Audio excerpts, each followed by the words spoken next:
Subscribe कीजिए learning pharmacy channel को and bell icon को दबाइए लेटेस्ट फार्मेसी वीडियो सबसे पहले देखने के लिए। हेलो फ्रेंड्स, आज के इस वीडियो में हम कवर करेंगे D pharmacy second year environmental education and disaster management के MCQ from question number 11 to 20 with complete explanation. Question number 1 है, इसमें से क्या प्राइमरी कॉज है वाटर पॉल्यूशन का?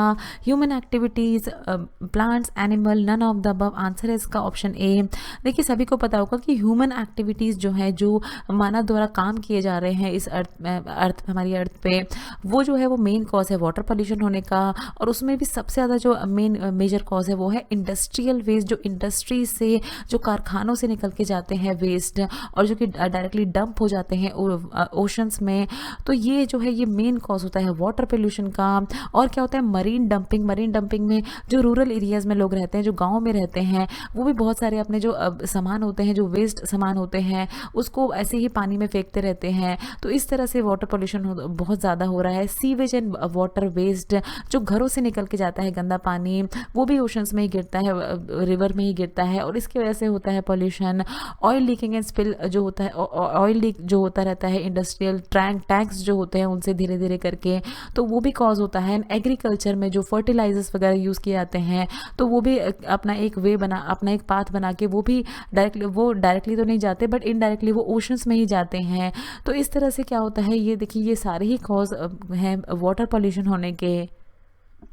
क्वेश्चन नंबर 2 है, देखिए कौन सी स्टेटमेंट इसमें से ट्रू है regarding CNG compressed natural gas के बारे में, वो आपसे पूछा है।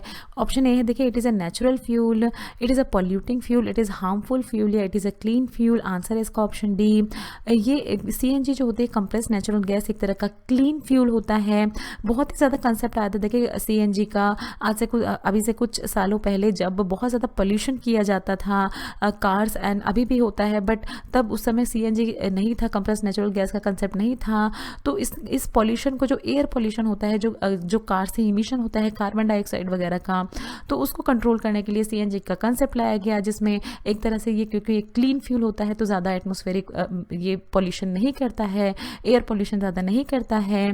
कंप्रेस्ड नेचुरल गैस जो है, देखिए नेचुरल गैस से प्रिपेयर किया जाता है। नेचुरल गैस क्या होती है, ओडरलेस गैस होती है, जो कि प्राइमरीली मीथेन से मिलकर बनाई जाती है, मीथेन का यूज़ करके बनाई जाती है। नाउअडेज देखिए दो फॉर्म में नेचुरल गैस को यूज़ किया जा रहा है। एक तो होती है देखिए कंप्रेस्ड नेचुरल गैस जो हम देख रहे हैं, और दूसरी होती है लिक्विफाइड नेचुरल गैस। जो कंप्रेस्ड नेचुरल गैस होती है, इसको कैसे बनाया जाता है, देखिए जो नेचुरल गैस होती है इस केस में उसको कंप्रेस किया जाता है, उसको दबाया जाता है। देखिए लेस देन 1% ऑफ इस वॉल्यूम उसको कंप्रेस किया जाता है स्टैंडर्ड एटमॉस्फेरिक प्रेशर पे, और इससे बनती है देखिए कंप्रेस्ड नेचुरल गैस। यहाँ पर देखिए, यहाँ ये देखिए गैस लाइन होती है जहाँ से नेचुरल गैस को इंट्रोड्यूस किया जाता है। नेचुरल गैस ड्राई होती है, फिर उसको फिल्टर किया जाता है, और फिर यहाँ देखिए कंप्रेसर होता है जहाँ पर जाके इस नेचुरल गैस जो आ रही थी उसको कंप्रेस किया जाता है। यहाँ देखा हमने लेस देन 1% उसके वॉल्यूम पे, स्टैंडर्ड एटमॉस्फेरिक प्रेशर पे। फिर यहाँ पर देखिए स्टोरेज टैंक्स होते हैं इसके, जहाँ पर इसको स्टोर कर दिया जाता है। और फिर उसके बाद यहाँ पर इस तरह से देखिए CNG फ्यूल स्टेशन होता है, जहाँ से इसको जो कार होती हैं उनमें फिल किया जाता है। तो इस तरह से पूरा ही ये काम करता है CNG का कंसेप्ट। क्वेश्चन नंबर 3 में आपसे पूछा है, इसमें से कौन सा ऐसा सॉल्ट है जो कि मेन कॉज होता है, जो कि जिसकी वजह से परमानेंट हार्डनेस आती है वाटर में? Magnesium bicarbonate, magnesium sulphate, magnesium carbonate, या none of the above. Answer है इसका ऑप्शन बी। मैग्नीशियम सल्फेट की वजह से देखिए आती है परमानेंट हार्डनेस इन वाटर में। परमानेंट हार्डनेस क्या होती है वाटर में, ये किस वजह से होती है? ये होती है देखिए chloride, nitrates and sulphates present होते हैं। कैल्शियम मैग्नीशियम जो है वो मेन होते हैं। देखिए कैल्शियम, मैग्नीशियम और आयरन भी प्रेजेंट होता है जब वाटर में, और ये इस तरह से प्रेजेंट नहीं होते। देखिए इसके क्लोराइड, नाइट्रेट्स या सल्फेट, मान लीजिए कैल्शियम है तो calcium chloride, calcium nitrates and calcium sulphate present हैं।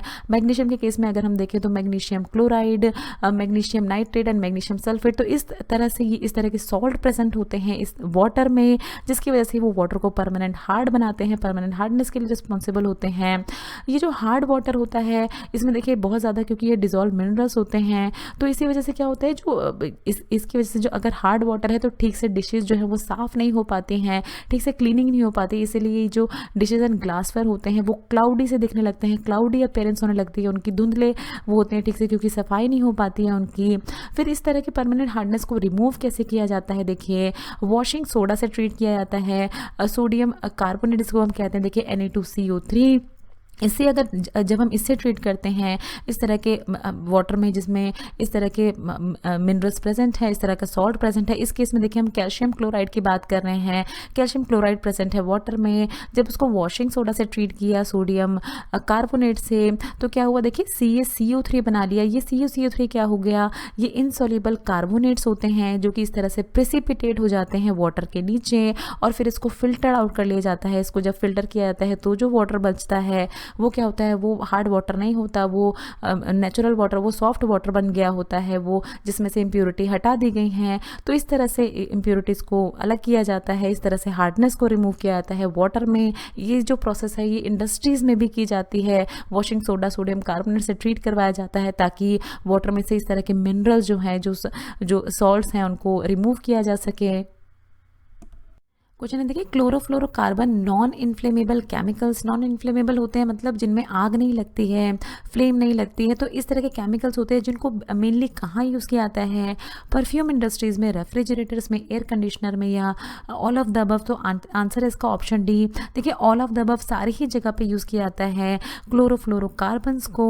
क्या होते हैं क्लोरोफ्लोरोकार्बन, देखिए ये मीथेन के डेरिवेटिव होते हैं। देखिए ये सी और क्लोरो, और इसमें 3 चीज़ें प्रेजेंट होती हैं। देखिए कार्बन प्रेजेंट होता है, फ्लोरीन एंड क्लोरीन प्रेजेंट होता है, जिससे इसका नाम पड़ा है क्लोरोफ्लोरोकार्बन। ये जो होते हैं देखिए, जो मोस्ट कॉमन रिप्रेजेंटेटिव मतलब सबसे ज़्यादा जो यूज़ किया जाता है वो होता है फ्रियोन 12। नाम सुना होगा आपने, R12 भी इसको कहते हैं। बहुत ज़्यादा यूज़ किया जाता है इसको रेफ्रिजरेंट की तरह, रेफ्रिजरेटर में कूलिंग पर्पज़ के लिए इसको बहुत ज़्यादा यूज़ किया जाता है। प्रोपेलेंट्स में इसको, एरोसोल्स वगैरह जो होते हैं, जो परफ्यूम्स होते हैं उनमें यूज़ किया जाता है। एयर कंडीशनर्स में इसको यूज़ किया जाता है। सॉल्वेंट्स की तरह भी इसको यूज़ किया जाता है इंडस्ट्रीज़ में।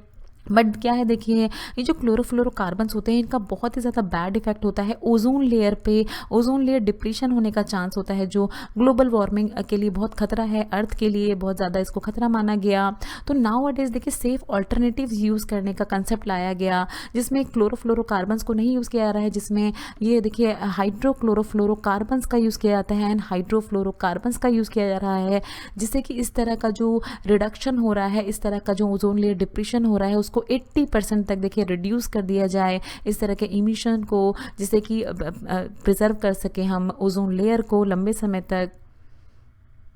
क्वेश्चन नंबर 5 है देखिए, पूछा है आपसे कि इसमें से कौन सी ऐसी टेक्निक है जिसको यूज़ किया जाता है पता लगाने के लिए कि कितनी कंसंट्रेशन प्रेजेंट है ओडर कंपाउंड की। ओडर कंपाउंड जिसमें से कोई स्मेल आती है, ऐसे कंपाउंड की कितनी कंसंट्रेशन प्रेजेंट है किसी वाटर सैंपल में। क्यों किया जाता है इसको, देखिए जब भी वाटर को प्यूरिफाई, जब भी वाटर की हाउस सप्लाई, जब भी वाटर को हाउस में भेजा जाता है, या इंडस्ट्री जहाँ पर फ्रेश वाटर की ज़रूरत होती है वहाँ भेजा जाता है, तो उसको ट्रीट किया जाता है ताकि उसमें किसी भी तरह के ऐसे कंपाउंड ना हो जिसमें से स्मेल आ रही हो। तो इसीलिए इस तरह की टेक्निक का यूज़ किया जाता है, जिससे कि हमें ओडर कंपाउंड का पता चल सके और उसको हम रिमूव कर सकें। तो कौन सी टेक्निक होती है पूछे आपसे, स्ट्रिपिंग, फ्लशिंग, सेटलिंग या क्लोरीनेशन। आंसर है इसका ऑप्शन ए, स्ट्रिपिंग टेक्निक होती है जिसके थ्रू ये इस तरह की प्रोसेस को अचीव किया जाता है। इस तरह की कंसंट्रेशन जो है ओडर कंपाउंड की उसको फाइंड आउट किया जाता है, कितना ओडर कंपाउंड प्रेजेंट है। पूरी ये देखिए पूरी असेंबली होती है। ये थर्मोस्टेटेड वाटर होता है, वाटर बाथ होती है जहाँ पर टेम्परेचर कंट्रोल किया जाता है। ये सैंपल लिया जाता है, सैंपल बॉटल होती है, देखिए यहाँ पर वाटर लिया जाता है। इसमें भी बहुत सारी अरेंजमेंट्स होती हैं, देखिए इसको एयर पंप से कनेक्ट किया जाता है। यहाँ पर देखिए एक्टिवेटेड कार्बन ट्रैप लगाया जाता है और इसी की मदद से देखिए पता लगाया जाता है कि कौन सा ओडर कंपाउंड प्रेजेंट है इस वाटर सैंपल में। यहाँ हीटर होता है, यहाँ टेम्परेचर कंट्रोलर होता है। तो पूरे ही टाइम इस पूरी असेंबली होती है इसका टेम्परेचर कंट्रोल में रखा जाता है और पता लगाया जाता है उसके बाद कि कौन सा देखिए ओडरस कंपाउंड प्रेजेंट है। मेनली ड्रिंकिंग वाटर, तो क्योंकि ड्रिंकिंग वाटर जो है वो बहुत ही क्लीन होना चाहिए क्योंकि पीने के लिए होता है वो, तो उनके लिए इस तरह की टेक्निक्स जो है यूज़ की जाती है। क्वेश्चन नंबर 6 है कि आप एग्जाम्पल आपसे पूछा है कि क्या है example non point source pollution का। Unlined landfills, run off from several steel factories, waste water from mines या लीकिंग टैंक। आंसर है इसका ऑप्शन बी। देखिए क्या होता है run off from several steel factories. सबसे पहले हम देखते हैं non point source of pollution क्या होता है। ये देखिए ये ऐसा पॉइंट होता है जहाँ पर जो भी रिवर्स या ओशंस होते हैं उसमें डायरेक्टली तो ये इस तरह के पॉल्यूटेंट नहीं डाले जा रहे हैं, बट क्या होता है कि जो भी इमिशंस होता है, देखिए ये अर्बन फैक्ट्री से, एग्रीकल्चर में जो फर्टिलाइजर यूज़ किया जाता है उनसे, और जो भी पैथोजेंस होते हैं वो क्या होते हैं जब वो ऐसे तो एटमॉस्फेयर में प्रेजेंट रहते हैं, बट जब बारिश होती है, रेनफॉल होती है या जब स्नो मेल्ट होती है तो वो क्या करती है अपने साथ धीरे धीरे उन सारे पॉल्यूटेंट्स को अपने साथ लेके धीरे धीरे वो रिश्ते हुए देखिए इस तरह से यहाँ पर ओशन में फिर ड्रॉप होती है। डायरेक्टली नहीं हो रही है बट वाटर जो रेन का वाटर है या जो स्नो मेल्ट हुई है उसके थ्रू वो धीरे धीरे इस तरह से ओशन में आती है, और जिसकी वजह से वो फिर डिपॉजिट होने लगते हैं जो पॉल्यूटेंट्स होते हैं लेक में, रिवर में, वेटलैंड में, ग्राउंड वाटर में, जिसकी वजह से इस तरह का वाटर पोल्यूशन हमें देखना पड़ता है। तो ये होते हैं देखिए non point source of pollution. Pointed source देखिए ये डिफरेंस आपको बताया है। नॉन पॉइंट सोर्स जो अलग अलग साइड से देखिए इस तरह से धीरे धीरे रिश्ते हुए जो पॉल्यूटेंट्स आते हैं धीरे धीरे उनको नॉन पॉइंट सोर्स कहा जाता है। बट पॉइंट सोर्स क्या होता है? पॉइंट सोर्स जब हमें सोर्स पता है पॉल्यूशन होने वाटर पॉल्यूशन होने का, जब फैक्ट्री से डायरेक्टली जो पाइप्स होते हैं वो डायरेक्टली आते हैं इस तरह से ओशन में गिर जाते हैं, अपना सारा पॉल्यूटेंट जो है वो ओशन में इस तरह से ड्रॉप कर देते हैं। जो बोट्स चल रही होती हैं तो वो अपने उनका वाटर जो है वो लीक हो जाता है, यहाँ से उनका जो ऑयल होता है वो लीक करते हैं। जब हमें सोर्स पता है पोल्यूशन का कि क्या है उनको कहते हैं पॉइंट सोर्स। और जब हमें सोर्स इस तरह से कोई आइडेंटिफाइड सोर्स नहीं है, डायरेक्टली ओशन में नहीं गिर रहा है बट अलग अलग वेज से वाटर के थ्रू रिस्क के वो ओशन में आ रहा है, वाटर में आ रहा है, तो उनको कहते हैं हम non point source. Question number 7 है, इसमें आपसे पूछा देखिए कि पॉल्यूटेड ग्राउंड वाटर को क्लीन करना क्यों डिफ़िकल्ट है, क्या कारण है उसको क्यों डिफ़िकल्ट है उसको इस तरह से क्लीन करना? क्योंकि ग्राउंड वाटर जो है हार्ड टू फाइंड, उसको उस ग्राउंड वाटर का पता लगाना मुश्किल होता है। वाटर साइकिल जो है वो स्टॉप हो जाती है जब वाटर पॉल्यूट हो जाता है। वाटर साइकिल स्लोली होती है या ground water is deep in the ground, उसकी लोकेशन की वजह से। तो आंसर है इसका ऑप्शन डी। देखिए पॉल्यूटेड ग्राउंड वाटर को क्लीन करना डिफ़िकल्ट होता है क्योंकि वो बहुत ही ज़्यादा डीपली प्रेजेंट होता है ग्राउंड में। देखिए यहाँ पर वो प्रेजेंट होता है तो इसकी लोकेशन की वजह से इसकी क्लीनिंग जो है वो बहुत ही डिफिकल्ट होती है। पुराने ज़माने में देखिए ग्राउंड वाटर इतना क्लीन होता था कि लोग इसको पीने के लिए भी यूज़ करते थे, यहाँ से पंप करते थे और उसको बहुत सारे अपने काम करने के लिए यूज़ करते थे। रेगिस्तान जो डेजर्ट होते हैं वहाँ के एरियाज़ में क्योंकि पानी नहीं मिलता है सरफेस लेवल पे, तो लोग डिग करते हैं, काफ़ी नीचे तक डिग करते हैं और वहाँ से ग्राउंड वाटर निकालते हैं, फिर उसको यूज़ करते हैं अपने जो जनरल काम होते हैं उसके लिए। बट नाउ वट इज़ क्या है, देखिए बहुत सारे पॉल्यूशन की वजह से ये ग्राउंड वाटर तक इस तरह का पॉल्यूशन पहुंच गया है।